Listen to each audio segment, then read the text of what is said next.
do with most stories. But the coven's work, that I go back to again and again. Welcome, Dora. It's about time you got here. Snow White learns witchcraft. One day she looked into her mother's mirror. The face looking back was unavoidably old, with wrinkles around the eyes and mouth. I've smiled a lot, she thought, laughed less and cried a little. A decent life, considered altogether. She'd never asked it the fatal question that leads to a murderous heart and red-hot iron shoes. But now, being curious, when it scarcely mattered, she recited, "Mirror, mirror," and asked the question, "Who is the fairest?" Would it be her daughter? No, the mirror told her, some peasant girl in a mountain village she'd never even heard of. Well, let her be the fairest. It wasn't so wonderful being fairest. Sure, you got to marry the prince, at least if you were royal, or become his mistress if you weren't, because princes don't marry commoners, whatever the stories tell you. It meant your mother, whose skin was soft and smelled of Parma violets, who watched your father with a jealous eye, might try to eat your heart, metaphorically. Or not. It meant the huntsman sent to kill you would try to grab and kiss you before you ran into the darkness of the sheltering forest. How comfortable it was to live with dwarves who didn't find her particularly attractive. 7 brothers to whom she was just a child, and then, once she grew tall, an ungainly adolescent, unlike the shy, delicate dwarf women who lived deep in the forest. She was constantly tripping over the child-sized furniture they carved with patterns of hearts and flowers on winter evenings.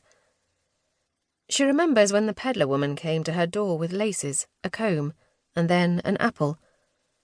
"How pretty you are, my dear," the peddler told her. It was the first time anyone had said that she was pretty since she left the castle. She didn't recognize her. And if she had? "Mother?" she would have said. "Mother, is that you?" How would her mother have answered? Sometimes she wishes the prince had left her sleeping in the coffin. He claimed he woke her up with true love's kiss. The dwarf said actually his footman tripped and jogged the apple out. She prefers that version. It feels less burdensome, less like she owes him, because she never forgave him for the shoes, red-hot iron, and her mother dancing in them, the smell of burning flesh. She still has nightmares. It wasn't supposed to be fatal, he insisted. Just teach her a lesson. Give her blisters or boils, make her repent her actions. No one dies from dancing in iron shoes. She must have had some sort of heart condition. And after all, the woman did try to kill you.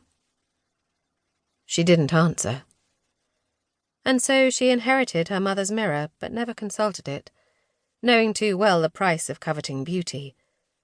She watched her daughter grow up, made sure the girl could run and fight, because princesses need protecting, and sometimes princes are worse than useless.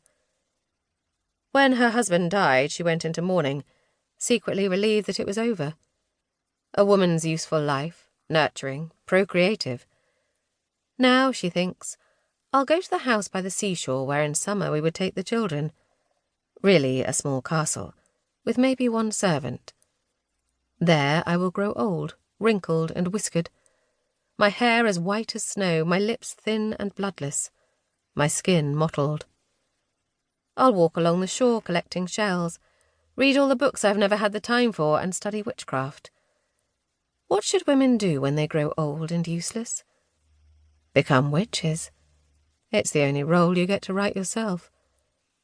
I'll learn the words to spells out of old books, grow poisonous herbs and practice curdling milk, cast evil eyes. I'll summon a familiar, black cat or toad. I'll tell my grandchildren fairy tales in which princesses slay dragons or wicked fairies live happily ever after. I'll talk to birds, and they'll talk back to me. Or snakes. The snakes might be more interesting. This is the way the story ends, she thinks. It ends, and then you get to write your own story.